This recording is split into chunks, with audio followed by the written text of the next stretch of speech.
원목사와 성경 읽기 신명기 19장입니다. 오늘 하나님 귀한 말씀을 함께 읽으면서 주님의 귀한 은혜를 함께 나누기를 원합니다. 신명기 19장 같이 읽겠습니다. 신명기 19장은 도피성입니다. 같이 한번 읽겠습니다.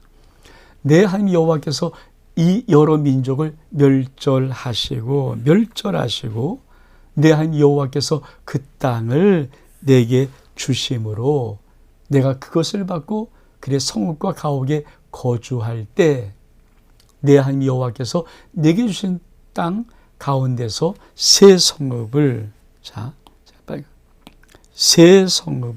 너를 위하여 구별하고 내 하나님 여호와께서 내게 기업으로 주신 땅 전체를 세 구역으로 나누어 길을 닫고 모든 살인자를 그 성읍으로 도피하게 하라. 살인자가 그리로 도피하여 살만한 경우는 이러하니 누군지 본래 원한이 없이 부지 중에 그의 이웃을 죽은 자. 가령 사람이 그 이웃과 함께 벌목하려 하여 살림에 들어가서 소의 도끼를 들고 벌목하려고 찍을 때 도끼가 자루에 빠져나와서 그 이웃에게 맞춰 그를 죽게 함과 같은 것이라. 이런 사람은 그 성읍 중 하나로 도피하여 생명을 보존할 것이니라. 그 사람이 그의 본래 원한이 없으니 죽이기에 합당하지 아니하나 두렵건대 그 피를 보복한 자의 마음에 복수심이 불타서 살인자를 뒤쫓는데 그 가는 길이 멀면 그를 따라 잡아 죽일까 하노라. 그러므로 내가 내게 명령하기를 새 성읍을 너를 위하여 구별하노라 하노라. 내 하나님 여호와께서 내 조상들에게 맹세하신 대로 내 지경을 넓혀 내 조상들에게 주라고 말씀하신 땅을 다 내게 주실 때 또 너희가 오늘 내가 너에게 명하는 이 모든 명령을 지켜 행하여 내 하나님 여호와를 사랑하고 항상 그의 길로 행할 때 이 셋 외에 새 성읍을 더하여 내 하나님 여호와께서 내게 주신 땅에서 무지한 피를 흘리지 말라. 이와 같이 하면 그의 피가 내게로 돌아가지 아니하리라. 그러나 만일 어떤 사람이 그 이웃을 미워하여 엎드려 그를 기다리다가 일어나 상처를 입혀 죽게 하고 이 한 성읍으로 도피하면 그 본 성읍 장로들이 사람을 보내어 그를 거기서 잡아다가 보복자의 손에 넘겨 죽이게 할 것이니라. 내 눈이 그를 굽게 여기지 말라. 무지한 피를 흘린 죄를 이스라엘에서 지어라. 그리하면 내게 복이 있으리라. 이 신명기 19장의 도피성 제도는 아주 중요한 인생의 마음가짐의 두 가지의 원칙을 말씀합니다. 특별히 이웃을 향하여서 악이라는 것이 죄를 범할 때 두 가지 원칙. 첫 번째, 실수. 이 하나님이 인정하시는 거예요. 즉 고의가 없어요. 내가 사람이 인생을 살면서 실수하는 것이 왜 없겠습니까? 근데 실수하는 것보다 모든 걸 다 처벌해 버린다면 특별히 이 살인의 문제 그렇잖아요. 오늘도 말씀에 예를 들지만 도끼로 나무를 하다가 도끼를 이렇게 하는데 도끼가 자루에서 휙 빠져갖고 뒤에 있는 사람이 맞아서 그만 죽었어요. 절대 죽일 의의도 없었고 그런 고의도 없었고 미워한 적도 없었고 그냥 나무를 하다가 실수한 거잖아요. 이것도 무서운 살인죄긴 하지만은 이 고의가 없는 이 실수로 한 것을 하나님은 그렇다고 그 사람을 피를 냈다고 죽일 수 없다. 왜? 그 사람은 하나님 보시기에 실수는 했지만 무지하다. 이렇게 하나님이 보시는 거예요. 그러니까 사람이 살아가면서 인생 속에서 내 고의가 없는 것이 얼마만큼 하나님 보시기에 귀한 것인가. 두 번째, 고의가 있어요. 아주 내가 미워하고 작정해서 그만 사람을 엎드렸다가 죽여요. 그러면 하나님은 반드시 그 사람을 도피성에 피했을지라도 죽이라고 말하는 것입니다. 그러니까 도피성 제도는 6개 있는데 이 6개를 둔 이유가 뭡니까? 무지한 자의 피를 흘리지 마라. 그리고 인간 사회에 사람은 신이 하기 때문에 절대 완전하지 않기 때문에 실수하고 산다. 근데 그 실수로 인해서 사람을 죽였던 그 사람들의 피를 흘리지 마라. 실수한 거니까. 단지 도피성에 가서 떨어져 있다가 재앙이 들어오면 돌아와라. 우리 요걸 한번 우리 전에 봤던 그림이지만 한번 그림으로 보기를 원합니다. 이게 이스라엘도, 그러니까 요르단 동쪽의 도피성이 바산-골란, 길랏-아못, 베셀이라는 세 곳에, 이게 뭡니까? 요단 동쪽에 세 곳에 두고, 그렇죠? 이 여리고 땅을 지나서 이 가나안 땅에 세 곳, 그렇죠? 게데스, 세겜, 헤브론, 이렇게 도피성을 두는 거예요. 그 도피성은 게데스, 세겜, 헤브론, 요 세 곳과 바산-골란, 길랏-아못, 베셀, 이렇게 6곳을 도피성으로 두는 것입니다. 하나님이 참 얼만큼 세밀하신 분이신가, 그리고 우리 마음속에 중심에 무엇이 하는가. 여러분, 사실 신앙생활 하면서요, 인간이 실수할 수 있어요. 또 실수 하나님이 용납하시고 용서하세요. 근데 인간이 일부러 이 마음 가지면 안 돼요. 우리가 하나님 앞에나 사람들, 이웃들 앞에 내가 죄나 악에 대한 부분 속에 내가 하나님 앞에 마음을 다 구부려서 하나님을 향해서 대적하는 마음이라든지 이웃을 사랑하지 않고 미워하는 마음을 다 구부려서 이 마음을 절대 가지면 안 됩니다. 여러분, 하나님 섬김에도 실수했죠. 용납하고 용서하세요. 사람을 관계하는데도 실수했어요. 용서하시고 용납하세요. 근데 고의로 다 이거 절대 하면 안 돼요. 우리 도피성 한번 볼까요? 이게 이스라엘에 남아있는 도피성입니다. 높은 데다가, 그렇죠? 만들어 놨어요. 여기에 피하는 겁니다. 여기에 피하는 거. 그러니까 이 도피성에 들어갈 수 있는 사람은 어떤 사람인가? 그렇죠? 자, 도피성에 들어갈 수 있는 사람. 요게 우리가 이제 신명기를 봤지만 민수기 35장에 나와 있는 말씀 같이 한번 보겠습니다.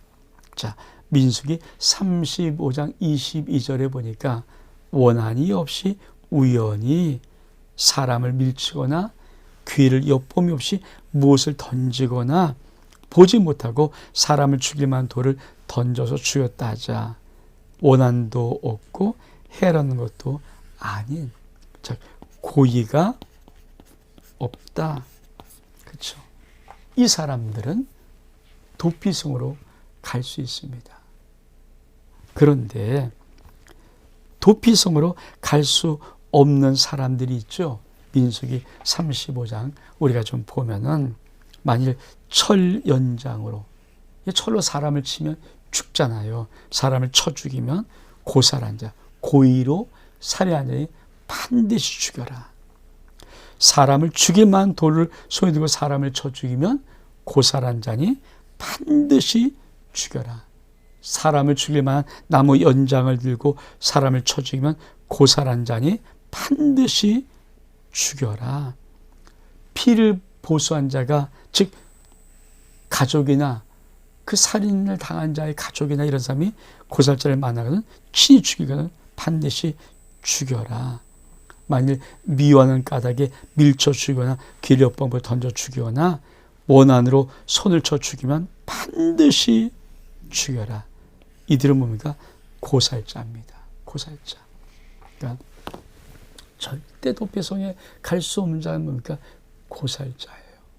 그러니까 이게 구약의 제도입니다. 그래서 하나님은 우리 마음 심중의 이 고의성을 굉장히 중요하게 보시는 것입니다. 그렇죠? 우리 두 번째 단락 좀 또 말씀을 좀 볼까요?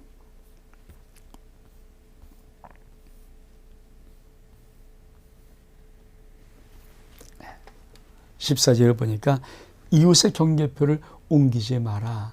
14절에 내 하나님 여호와께서 내게 줘 차지하게 하시는 땅, 곧 내 소유가 된 기업의 땅에서 조상이 정한 내 이웃의 경계표를 옮기지 마라. 이게 참 중요한 거죠. 그러니까 이웃과 이웃 간에는 정확한 선이 있어야 됩니다. 그것은 뭡니까? 남의 권리를 부당하게 침범하면 안 돼요. 이걸 함부로 해버리면 어떡합니까? 다 무너지잖아요.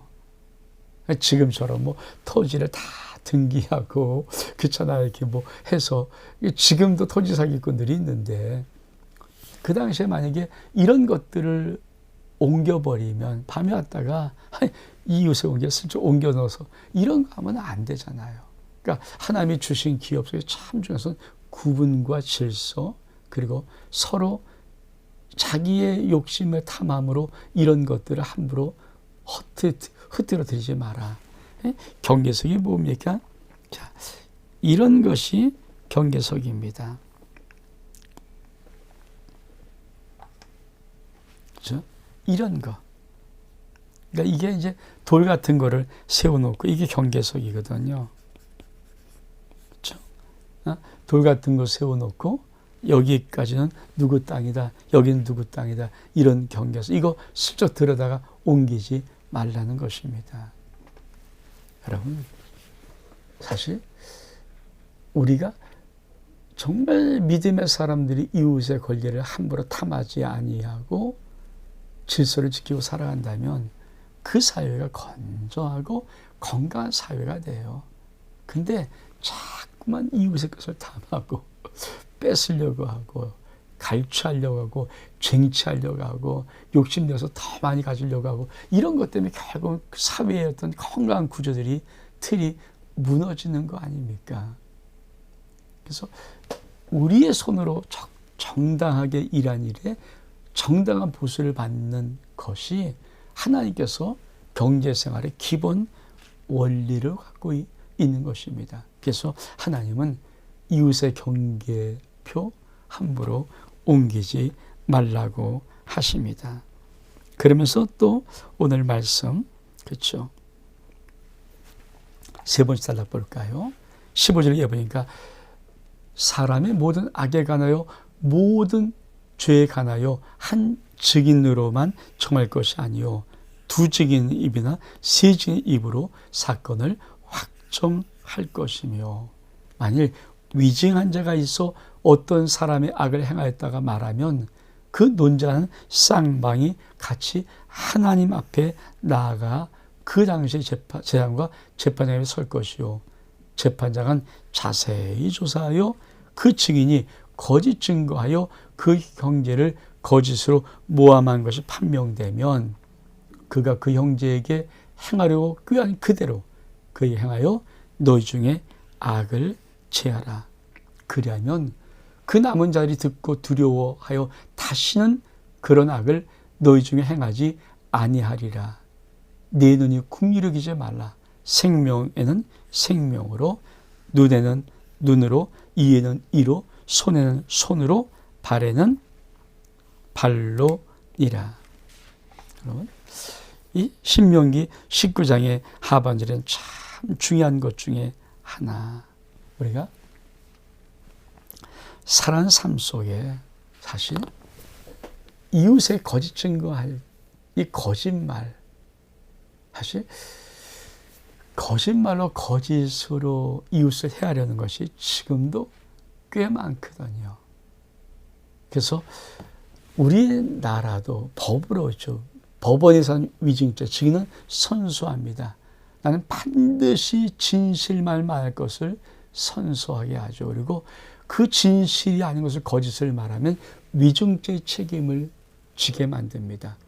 우리가 보통 이제 뭐 장관이 임명되고 그러면 이제 이 저걸 하잖아요. 이렇게 장관 임명 저거를 동의안을 위해서 처리할 때 그때 국회에서도 반드시 선서하는 게 뭡니까? 내가 말한 말에 거짓이 있다면 위증죄 책임을 지겠다라고 하는 것. 사실 그렇죠. 그러니까 사회가 올바로 지탱되려면 거짓이 없어야 되거든요. 거짓이 없는 사회. 특별히 거짓으로 남을 해하려는 것은 가장 하나님이 싫어하는 죄악 중에 하나입니다. 하나님은 진실한 사회를 원합니다. 사랑하는 성도 여러분, 이런 구약의 이런 모세의 설교를 들으면서 하나님이 하나님의 약속의 땅에 들어가는 당시의 백성에게 만들고 싶은 하나님의 나라가 어떤 것인지를 그려지지 않습니까? 쉽게 말하면 지금 우리가 믿음 생활하고 교회 생활하면서 이 땅에 크리스찬으로 살아갈 때 우리의 삶의 자세와 태도가 어떠해야 되는가? 이게 말씀을 통해 그리지 않습니까? 그렇죠. 거짓을 행하지 말고 위증하지 말고 이웃을 해하려 하지 말고 진실한 사회를 만들어 나가는 것이 크리스찬의 아주 귀한 덕목 중에 하나입니다. 그것을 여러분이 하나님 앞에서 배우는 거예요. 하나님 앞에서. 하나님은 불꽃 같은 눈으로 우리의 모든 마음을 다 생각을 감찰해 버리시잖아요. 다 드러나는 그 하나님 앞에 뭐라고 섬기겠습니까? 우리가 믿음 생활하면서 주의 몸된 교회에서 하나님 앞에 예배드림과 말씀드림과 헌신과 봉사와 충성과 많은 섬김을 통해서 내가 하나님 앞에 거짓하지 아니하고 진실한 삶으로 나가려고 애를 쓰는 것, 이거 굉장히 중요한 믿음의 삶의 아주 중요한 덕목 중에 하나입니다. 저는 우리 아름다운 모든 성도들이 다 하나님 앞에 진실할 수 있는 은혜가 있기를 축복합니다. 특별히 이웃에게 거짓 증거하는 악이 다 사라지고 내가 속한 그 동네 내 이웃들과 함께 선한 주의 의대로 함께 살아갈 수 있는 귀한 역사가 있기를 주의 이름으로 축복합니다. 원 목사와 성경 읽기 신명기 19장 여기서 마칩니다. 샬롬.